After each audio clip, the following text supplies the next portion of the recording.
एक जहनी मरीज कौमी सलामती के लिए ख़तरा बन चुका। वो समझता है मैं नहीं तो कुछ नहीं। इसकी सियासत ख़त्म हो चुकी है। बग़ैर किसी अबहम के क्लियर करना चाहते हैं कि अब किसी का बयानिया नहीं चलेगा।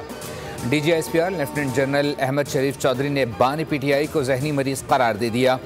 प्रेस कॉन्फ्रेंस में कहा, अब बात इतनी बढ़ चुकी है कि हमें खुलकर बोलना पड़ेगा। इस शख्स की सियासत मुकम्मल तौर पर फ़ौज मुखालिफ प्रोपेगेंडे के गिर्द घूमती है। हम पाकिस्तान की आर्म्ड फोर्सेस हैं। किसी का बाप भी फ़ौज और अवाम के दरमियान दरार पैदा नहीं कर सकता। अगर कोई अपनी ज़ात माइंडसेट के लिए फ़ौज पर हमला करता है तो छोड़ा नहीं जाएगा। अपनी सियासत को पाक फ़ौज से दूर रखें।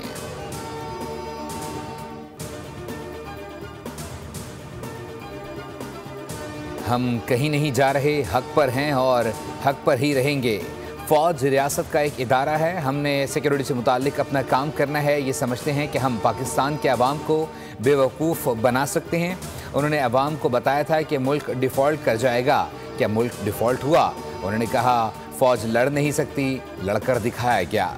लेफ्टिनेंट जनरल अहमद शरीफ चौधरी ने कहा कि ये शख्स लोगों को भड़काता है कि फ़ौज के ख़िलाफ़ हो जाओ। इसी फ़ौज के ख़िलाफ़ बयानिया बनाया जा रहा है जिसने 8 गुना बड़े दुश्मन को शिकस्त फाश दी। मार्के हक की जंग की क़यादत करने वाले फील्ड मार्शल थे। कुत्ता भौंकता है तो परेशान होने की ज़रूरत नहीं।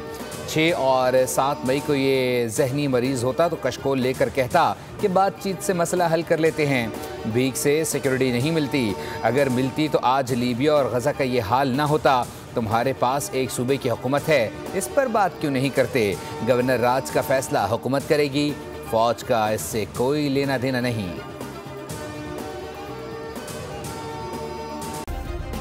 सब्सक्राइब करें और बेल दबाएं ताकि कोई खबर रह न जाए।